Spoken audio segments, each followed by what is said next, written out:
In our current market, southeastern United States, where do you see being the safest play to execute your time and resources? Multifamily is always big, right? If you can get the right play, it all comes down to what it does is, you're starting to see permits, the pulling of permits slowing down.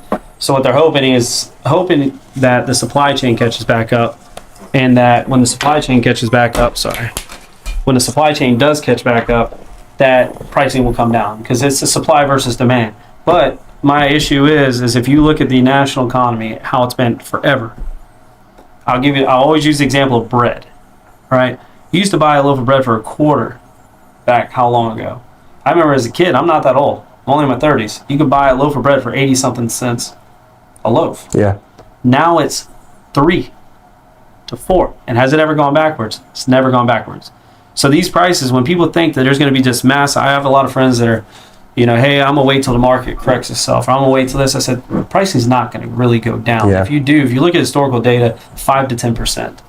Like even during a recession, I don't know the Columbia market as well, but in Charleston, the highest you saw was maybe in the West Ashley market. It was about 10 to 12%.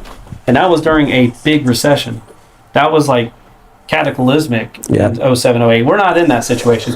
I think this is the federal government's trying to find this soft landing spot. I don't think there's really a soft landing spot. You're already actually in a recession.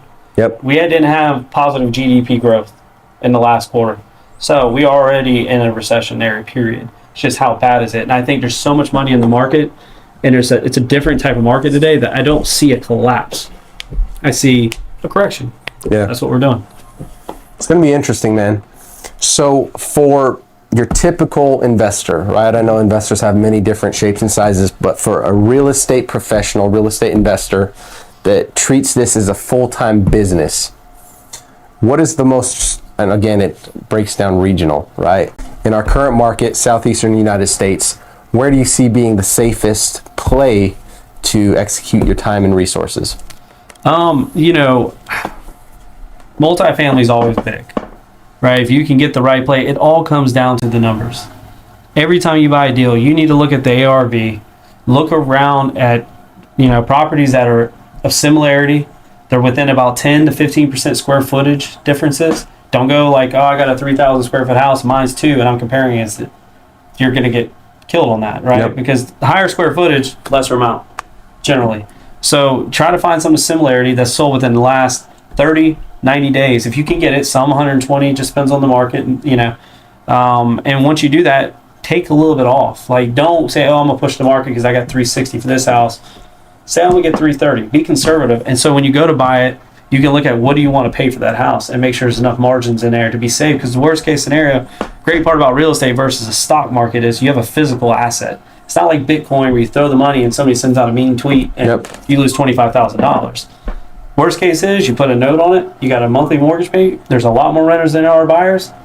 Put that renter in the house, and if the market comes, when it swings back again in your favor, put the house back on the market. It's tangible. It's something you can see, you can feel it, you can live in it. Yes. It's got to be one of the safest investments on the planet. If you look at most of your billionaires, even the grocery chains don't make money off of the groceries. It's in real estate. Yeah. They own the whole complex, and they're charging lease rent to all of these commercial spots because they know it's safe. You can't take it away. Groceries, they go up and down. They barely make anything off that. It's all real estate.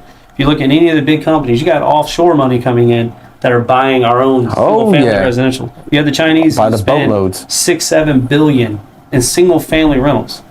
Okay, so there's always a play in real estate, and even in the United States and other countries. I would say the laws are a lot stricter. Yeah. They allow squatters. They allow a lot of things that we wouldn't allow in the United States. Yep. Certain states might allow it, but I know South Carolina, would not allow that. Yep. You would hope. But, I think a lot of people were scared after the moratorium stuff, and they were scared that they couldn't evict tenants because they weren't paying their bills. It's terrifying, bro. It's very terrifying. But I feel like rental properties are still there for you. There's always going to be room for rental property. Yep. Absolutely. It all comes down to the numbers at the end of the day. Yep. There's nothing else to it. I would tell, advise like investors, the real estate market goes in a cyclical. Yeah. So if you decide, I'm just starting out, I don't want to do it because interest rates, well, then you'll never get a start. Mm-hmm. I'll just be straight with you. You'll never get a start because it's going to always scare you. The news and the articles will always scare you. because, that's kind of the goal of the media sometimes. Yeah. Okay. And it's to try to slow this demand, slow some of these things that are happening. But without investors like ourselves or some of these houses they would fall to the ground.